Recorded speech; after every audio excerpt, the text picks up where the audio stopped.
Olá a todos, mais uma vez, obrigado a quem nos acompanha aqui no AgroMais, um canal que criamos para trazer conteúdo inteligente, para trazer conteúdo que possa instigar você a conhecer mais e querer trabalhar no agronegócio.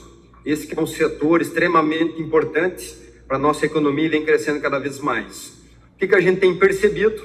Muitas vezes que nos falta até qualificação, que nos faltam pessoas capacitadas. Por isso que o nosso intuito aqui é instigar você que nos acompanha aqui, até porque muitas das pessoas que nos acompanham aqui, mais a metade delas são pessoas que estão ainda na sua graduação, são pessoas que estão iniciando a sua carreira. Então a gente quer de alguma maneira trazer uma informação útil para você, para que você possa querer pesquisar sobre esse tema e eventualmente entrar para esse mundo do agro que é tão interessante. Hoje o nosso convidado é o João Carlos Deschamps, ele que tem graduação em Medicina Veterinária pela Federal de Pelotas em 1976, depois fez mestrado e doutorado na sequência, né? Um mestrado finalizando em 82, o doutorado em 84 nos Estados Unidos, em Illinois. Então realmente um currículo gigantesco. E lembra, estamos falando de alguém que foi fazer doutorado fora do país há 40 anos, o que realmente mostra o quanto à frente do nosso tempo estava. Ele que é professor colaborador em projetos de pesquisa e desenvolvimento tecnológicos ligados à biotecnologia, professor emérito da Universidade Federal de Pelotas e é vice-diretor executivo da Rede Sul de Biotecnologia Sul Biotech. E aqui adiciona ao currículo, né?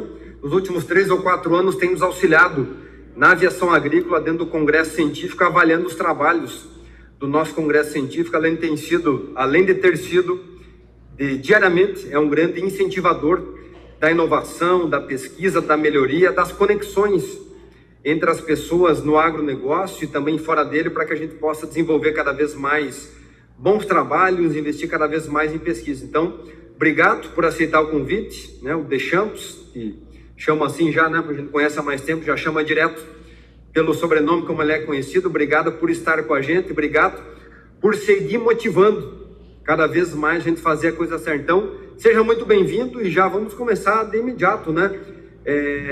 Como é que a inovação entrou na sua vida e vamos inserir esse tema dentro do agronegócio, Deschamps. Seja bem-vindo. Bom dia, Gabriel, e demais pessoas assistindo esse programa. A minha trajetória, eu considero que ela é bastante longa, Gabriel. Eu fui para o ginásio agrícola em Lages com 12 anos de idade.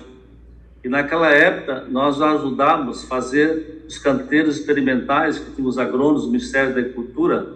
E quem fazia os canteiros lá, preparava, semeava, colhíamos, era o nosso. Eu acho que ali foi meu despertar, vamos dizer assim, para a questão da pesquisa.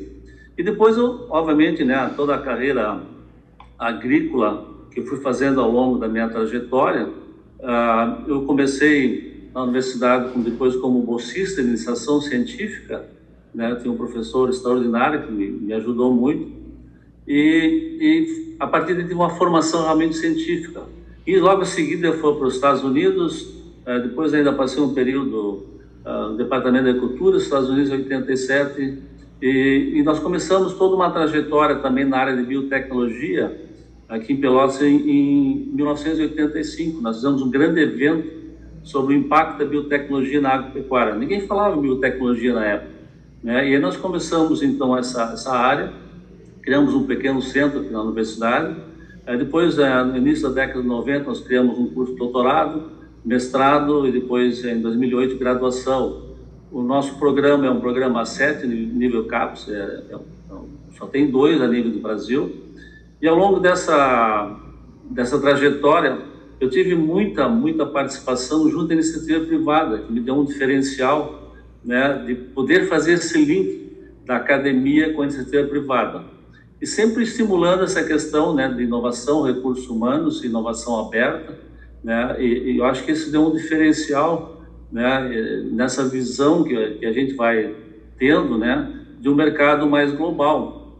Nós estamos inseridos no mercado global em todos os aspectos, E isso tem me ajudado muito, né? E eu estimulo muito, realmente, essa questão da inovação, tanto na academia como na iniciativa privada. Então, esse é um pequeno resumo, assim, né, dessa trajetória ao longo de mais de 50 anos, vamos dizer, né, e ainda até hoje, né, eu fico brincando que eu sou um aluno de iniciação científica, eu sempre estou me reinventando, né, e o cara pergunta o que é inovação? A inovação tem vários termos, várias definições, né, e é criar algo novo, é se reinventar.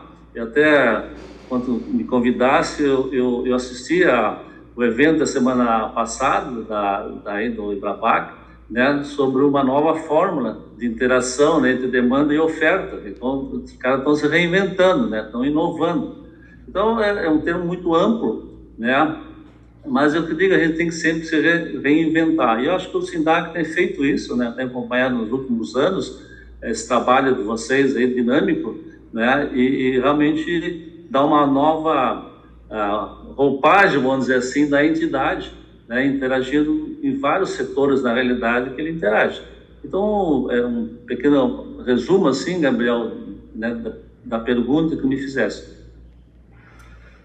Legal. E essa questão da reinvenção, ela me parece, né, que tem sido uma constante, e os intervalos de tempo, eles são menores, né? Alguma coisa que levava 5 anos para mudar o jeito de fazer, me parece que agora tem que ser em 1 ano. Então a gente está tendo uma questão temporal muito diferente. A gente tem, na medida do possível, trabalhado para acompanhar isso. Tem um termo que você falou aqui, eu acho que vale a pena explorar um pouco, biotecnologia. Tem muita gente aqui que talvez não saiba o que é. E como tem muita gente iniciante na carreira aqui, você falou lá que na década de 80 não se falava nisso. Talvez valha a pena explicar um pouco aqui o que abrange esse mundo da biotecnologia para as pessoas se conectarem. A gente escuta hoje bioinsumos, bio isso, bio aquilo, tudo isso tem conexão. Vale a pena você dar um overview em tudo isso, faz favor. Nós temos, vamos dizer, uma biotecnologia milenar, né, que é a questão dos processos fermentativos, de produção de vinhos, por exemplo, né? Mas a partir da década de 80, do início, por eles, nós começamos com a moderna biotecnologia, vamos dizer assim, né? Com essa questão de indo, né, mais do conhecimento do DNA, né? Descoberto isso em 1953.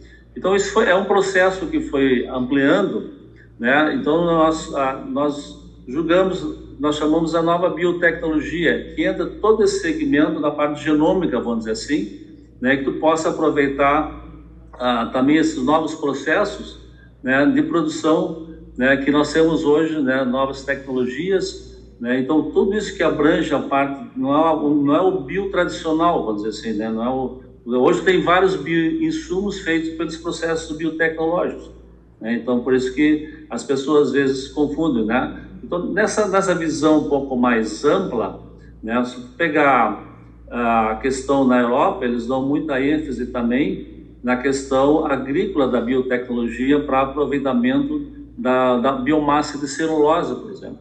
Então, esse é um conceito bastante amplo que existe, né? Não existe um conceito único, né? Mas nós trabalhamos um pouco mais nessa questão da biotecnologia, vamos dizer, genômica, né? Engenharia genética, né? Edição genômica, abrangendo mais esse lado, bioprocessos, nessas áreas de bioprocessos novos que tem aí. Então, é bastante amplo. Então, nós temos hoje visto, né, que em função, por exemplo, da questão da pandemia, o grande conhecimento que não existia, vamos dizer assim, das pessoas mais comuns, mais leigas, aprenderam, por exemplo, a velocidade, como é que se faz uma vacina hoje, que aconteceu, né, na questão da pandemia. Então, um processo relativamente que já existia há uns anos atrás e que, com a pandemia, né, foi obrigado a lançar a mão dessas novas tecnologias muito mais eficazes, né, para a elaboração de vacinas e também diagnósticos. Se não tivesse sequenciamento genômico, não sabia as variantes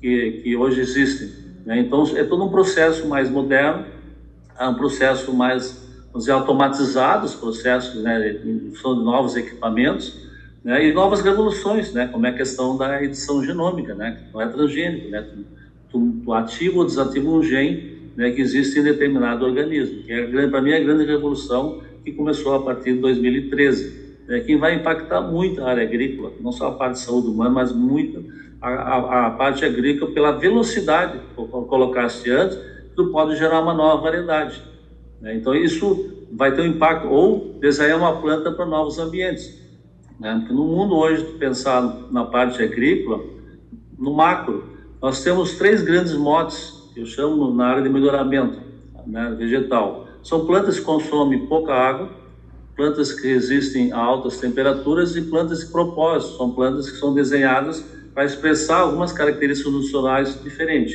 Então nós estamos aí num universo bem interessante, e isso vai contribuir também, Gabriel, para a questão da aviação agrícola, quando começa a expandir a fronteira agrícola, né, com novas cultivares, né, isso também vai trazer demandas para o setor da aviação agrícola, né, porque vai precisar, vamos dizer assim, né, dessas ações, né, dando condições melhores, vamos dizer assim, na questão de resistência a doenças, pragas, questão nutricional, né, que envolve todo um conjunto de serviços e processos, né, que vocês na área da aviação agrícola fazem.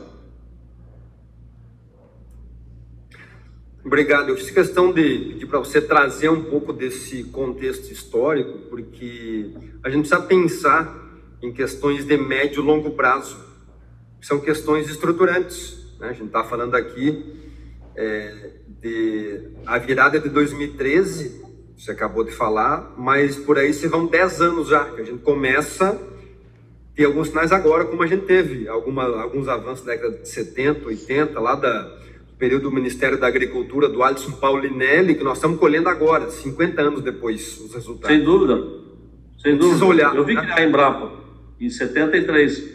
Olha só. Então, 50 anos, eu estava na universidade aqui. E o impacto foi muito grande, né?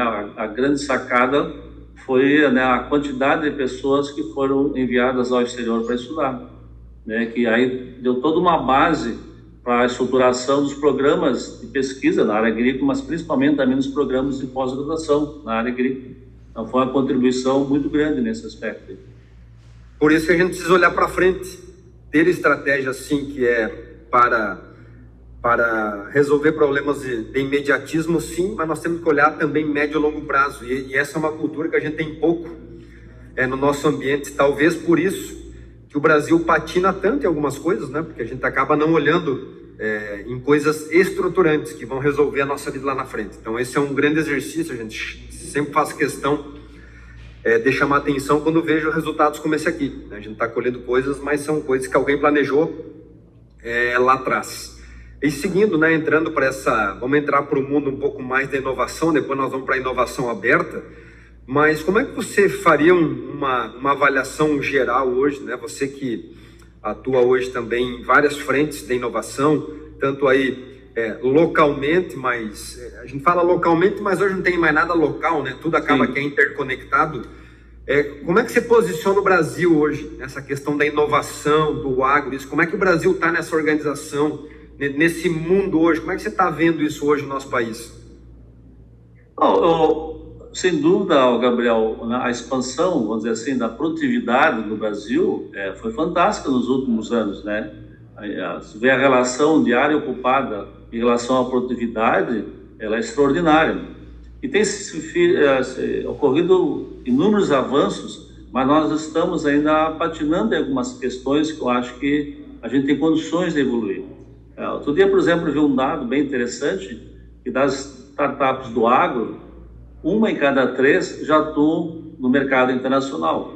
Então isso mostra, né, que tu tem competência para expansão, né? Talvez agora, eu acho, com essa questão aí das startups, essa cultura um pouco mais inovadora, vamos chamar assim, a gente vai acelerar esses processos todos.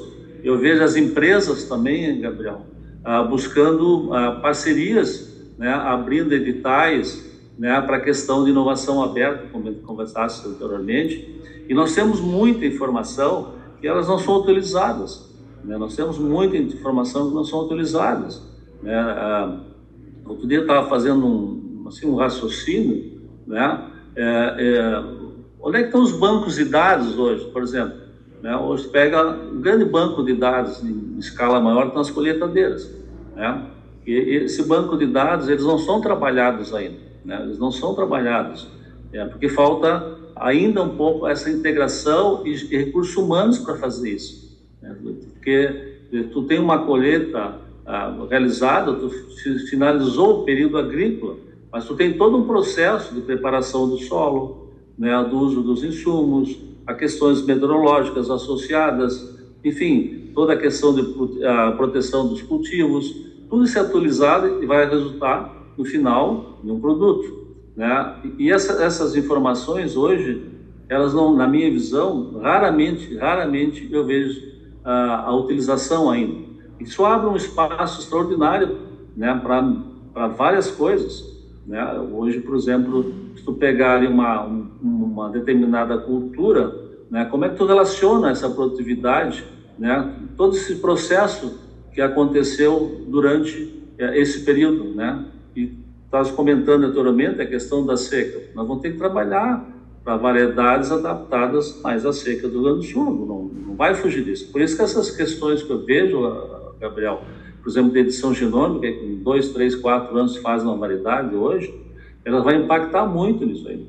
Então nós temos, e aí que eu vejo a dificuldade de fundos para realizar isso. Nós já temos gente para isso, mas nós não temos, às vezes, uma coordenação um pouco mais estruturada para acelerar esses processos. Então, essas integrações, né, de entidades, como o caso de vocês, né, buscando inovar, buscando trazer parcerias, né, prospectando onde é que estão esses dados, onde é que estão, né, os centros de excelência, vamos dizer assim, de conhecimentos. Isso tudo vai ajudar a acelerar essa questão no agronegócio brasileiro, né? Quando eu estudava lá no Estado de Illinois, lá, a principal, na época, o Brasil não produzia nada de soja, mas os caras já estavam, a American Soybean Association, preocupado, né, com a questão do Brasil. E aí não produz só uma colheita, produz 2 no mínimo, né? Então esse é um diferencial extraordinário, né? E além disso, pode chegar a 3, tu tens uma quebra, mas é uma quebra o percentual muito baixo, porque tu tens, né, uma produção no sentido norte a sul. Tu não tem como nos Estados Unidos, que é centrado toda a produção ali no meio oeste, vamos dizer, as grandes culturas, né, dando um problema climático afeta drasticamente. Nós estamos tendo um problema climático no Rio Grande do Sul, mas outra parte do país está indo bem. Tanto é que a safra de grãos vai bater novo recorde. Então, a nossa perda, vamos dizer assim, no sistema do país como um todo, ela é pequena, né? E na média, os avanços anuais são positivos. Mas essa questão aí, Gabriel, da inovação, a gente faz um esforço tremendo nessas questões, dessas interações dos programas de pós-graduação com a iniciativa privada, as startups, né? Nós temos vários exemplos, né, de crescimento do número de startups no Brasil é muito grande. Isso vai acelerar esses processos todos, porque as grandes empresas, as empresas mais estruturadas, mesmo assim, elas não têm os seus departamentos de pesquisa, elas não conseguem ter uma equipe, né? Por isso que a questão da inovação aberta, ela é muito importante. Tu precisa ter nas empresas algumas, ou 1 ou 2 ou 3, sei lá, pessoas que sejam um ponto-chave de conexão, né, com por exemplo, a parte de academia, com as startups, né, e abrirem, né, essas possibilidades, e aí tu amplia enormemente, né, o teu potencial de ganho, vamos dizer assim, até em escala, de processos, né, que vão impactar no resultado final do empreendimento. Então, acho que a gente tem, hoje no Brasil, na minha percepção, uma capacidade de recursos humanos instalado bastante acentuado, bastante grande, mas ainda, eu acho, pouco acionado, na minha percepção. É interessante isso que você traz e deixa claro como a gente gera muitas informações na nossa agricultura, trazendo aqui para a agricultura, e a gente usa isso muito pouco, né? A gente tem um exemplo clássico da aviação agrícola, que agora a gente está dando um passo bem importante, você conhece um pouco desse processo, que é entender qual é o volume de trabalho que as nossas empresas têm no Brasil, porque o modelo hoje ele é processado, vai para o Ministério da Agricultura e lá acabou a informação, lá morreu, não acontece nada. Agora a gente interceptou um pouco isso, a gente conseguiu mapear entre os nossos associados, e aqui tem um dado extremamente interessante, aí vai nortear a nossa estratégia, que primeiro nos surpreendeu. Só para você ter uma ideia, em 2022, as nossas empresas pulverizaram no Brasil quase 60 milhões de hectares. O mapa não tinha essa informação, então a gente deu um jeito de ter essa informação, a gente confirmou, a gente checou, empresa por empresa, e chegou nesse número. O que isso mostrou para a gente? O setor é muito maior do que a gente achou que era. O setor é bem mais importante do que a gente já sabia que era, né? Mas a gente não fazia ideia, porque a gente acaba fazendo um monte de estimativas. Então, tendo uma informação precisa, agora nos permite traçar a estratégia. Agora a gente sabe qual é o estado, quais são as culturas e o que é aplicado, qual é o tipo de avião, tudo isso. Tudo a gente tem na mão agora. Agora a gente consegue cruzar tudo isso, delinear a estratégia, ver onde é que investe em inovação, porque a gente quer cruzar com isso. Nós aprovamos, né, recentemente no Conselho, ter que o SINDAG tem uma aceleradora. Isso significa, na prática, fazer conexões, acelerar esse processo, trazer um fundo, buscar isso, mas para investir no quê? Agora a gente consegue ter uma clareza. Então, só para corroborar, né, com o que você está trazendo, então a gente espera poder avançar bastante agora nisso, tendo uma informação mais precisa, até para incentivar algumas inovações, que é o que a gente precisa, tá? E para a gente avançar aqui no nosso trabalho, indo já para a reta final, pedir para você falar um pouco mais o que é esse conceito de inovação aberta. Você comentou aqui também, nós trazer para quem nos acompanha entender o que é isso também, ver onde é que a gente pode instigar as pessoas a conhecer mais. Eu já comentei um pouquinho antes isso, né, Gabriel? É um formato que proporciona às empresas acelerar os seus processos. Como eu falei anteriormente, é difícil tu montar uma equipe altamente qualificada numa empresa pequena, né, uma empresa média, mas tu pode, de forma muito simples, eu tenho experiência sobre isso, né, eu já integrei aí núcleos de prospecção e gestão de inovação de empresas até grandes, né, hoje, por isso tu tens hoje uma academia, vamos dizer assim, muito forte, né, e tu tens hoje um crescimento acentuado das startups, principalmente na área do agro, né, que é o tema está sendo abordado, mas tu precisa ter dentro das empresas alguém que seja, né, aí o link, vamos dizer assim, desse processo todo. Então, porque tu tens, portanto, falando, tu tem muitas informações, tu tens ali o teu banco de dados nas colheitadeiras, aí o que eu faço com essa informação? Né, a mesma coisa de colocar, quando tu falasse isso aí, esse dia eu estava pensando, quantos milhões de hectares é pulverizado no Brasil com aviação agrícola? Exatamente, tu me respondesse agora, né? E são dados que vocês não tinham em mãos. Né? Quais são os produtos? E aí vocês vão refinando, vamos dizer assim, né, a qualidade da informação. E com isso vai trazer demandas. É a mesma coisa dos produtores. Nós pegamos as propriedades, o perfil do solo não é o mesmo. Né? Numa propriedade varia, pode ter algumas regiões que são um pouco mais homogêneas. Né? Daqui a pouco vai ter que lançar a mão de variedades mais adequadas àquele talhão, vamos dizer assim, né? Dentro da própria propriedade. Então, isso tudo, mas tu precisa hoje, então, levar para esse pessoal, até fazer consórcios de micro-regiões, entendeu, o Gabriel? Tu poderia juntar produtores, né? E estruturar um modelo, né? Vamos dizer assim, de demandas que eles tenham e buscar, né, uma forma de integração. Eu acho que esse é um caminho, para mim, muito simples, né, muito barato, né, que é um pouco diferente nos países desenvolvidos. A mão de obra lá é muito cara e não tem em abundância como nós temos no Brasil hoje. Eu acho que talvez esse formato que vocês estão avançando, vamos dizer assim, tendo um conhecimento mais detalhado, né, de como funciona todo o sistema, ele vai trazer oportunidades. Né? E aí tu vai linkar daqui a pouco, fazer lá todo dado de uma colheitadeira com a aplicação, se aquilo deu resultado ou não deu resultado, né? Se o produto foi eficaz ou não foi eficaz, se aquela variedade de semente é adequada, e aí vão trabalhar no futuro, que eu acho a grande área, né? Eu sempre gostei muito de matemática e estatística, algoritmos preditivos, entendeu? Essa é a grande área. Por isso eu acho que esse conceito de inovação aberta, ele vai nos ajudar enormemente, Gabriel, né, a avançar de forma muito rápida, né, nessa questão aí, vamos dizer assim, do conhecimento, da inovação. Legal.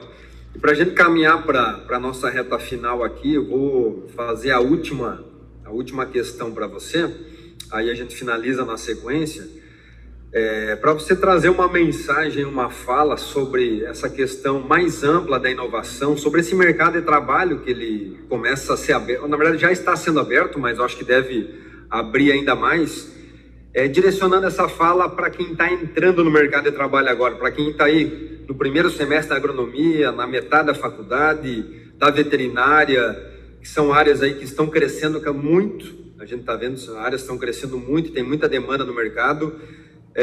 O que esse profissional tem que prestar atenção e que oportunidade ele pode aproveitar, se ele quiser, né? Puder fazer uma fala nessa linha para esse público, faz favor.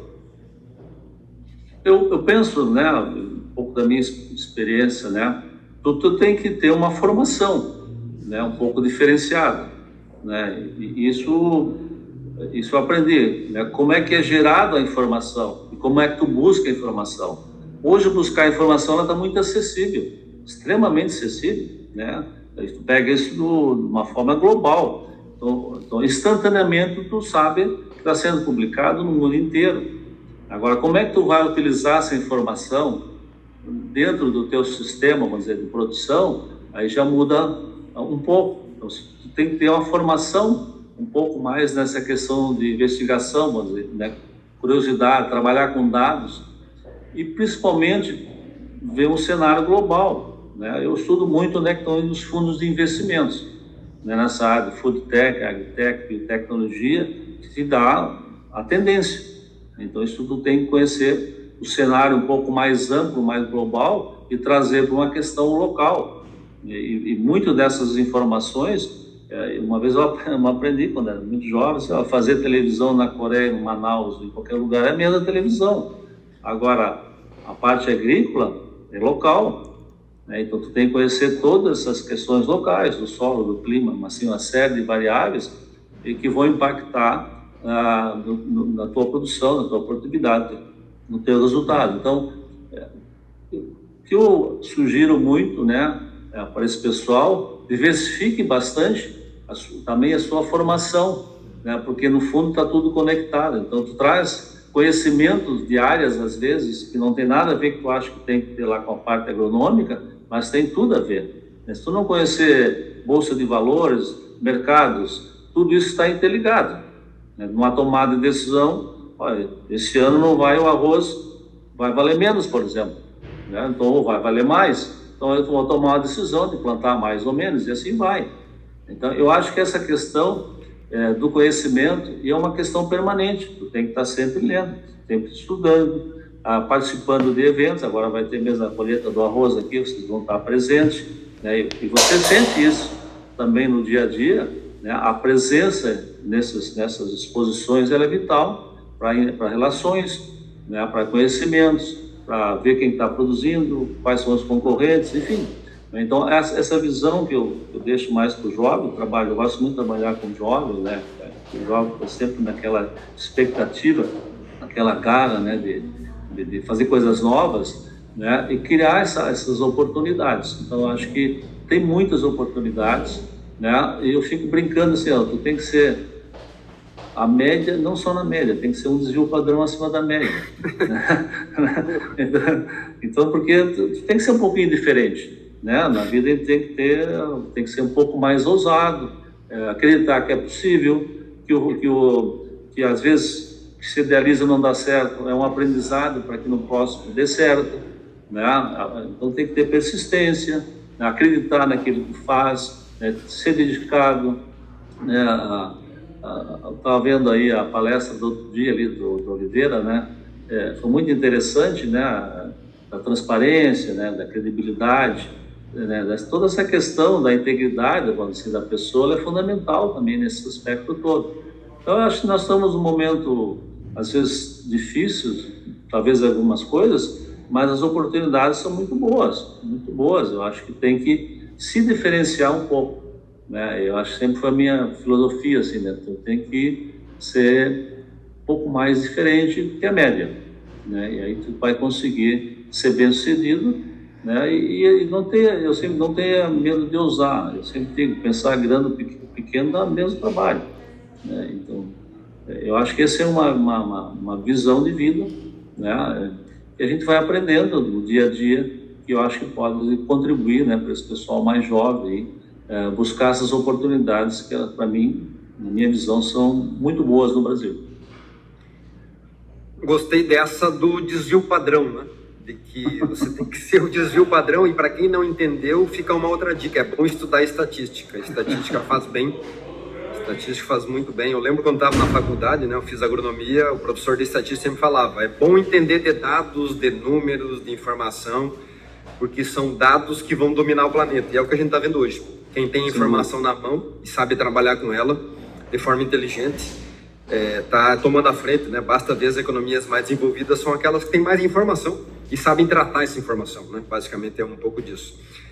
Muito obrigado Deschamps, que está sempre é muito solícito às nossas solicitações, é uma pessoa muito motivada com o desenvolvimento, com as conexões, com incentivar os jovens, com trazer o conhecimento, com desenvolvimento. Estamos aí, vamos para o nosso 5º ano de Congresso Científico da Aviação Agrícola, agora é que a gente começa a colher um pouquinho de resultado. Então vejam, é médio e longo prazo para as coisas acontecerem. O primeiro ano foi difícil, o segundo também, no terceiro começou a encaixar um pouquinho, no quarto foi melhor, agora o 5º ano a gente já tem pessoas querendo se inscrever, já tem procura, a gente já vê conexões de universidade com pesquisadores, com alunos, com empresas querendo investir. Então é um ambiente que ele começa a ficar diferente. Então, a gente fica muito feliz, né, de contar com pessoas assim. Eu Deschamps, que é médico veterinário, doutor em veterinária,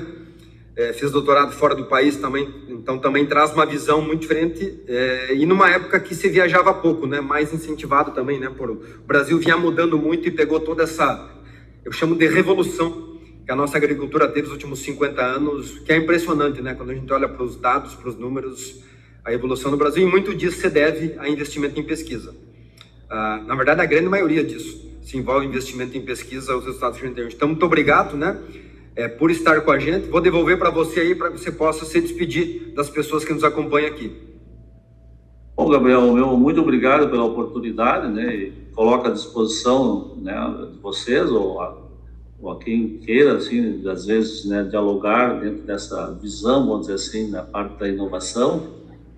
Eu acho que esses programas são bastante úteis, né, para umas reflexões, né? A vida a gente tem que, de vez em quando, dar uma reinventada, né, como falei antes, né, e nos ajuda bastante, né, e vejo assim, muito entusiasta dessas questões, né, e a gente vê o progresso ao longo dessas décadas todas, né, que nos deixa bastante, assim, alegres, né, de ver todo um período, assim, de uma revolução extraordinária e que cada vez vai acelerar mais. Então, a todos, muito obrigado, né, e até uma próxima oportunidade. Obrigado a quem nos acompanha aqui. Quem ainda não segue o canal ou o perfil do Instagram, do Facebook, do LinkedIn, a gente pede que possa fazer isso e compartilhar esse vídeo para os seus contatos, para que mais pessoas possam ter acesso à informação qualificada. Aqui na descrição do vídeo você vai encontrar os contatos nossos, do Deschamps também, para quem quiser fazer contato. Um abraço e nos vemos no próximo episódio. Obrigado.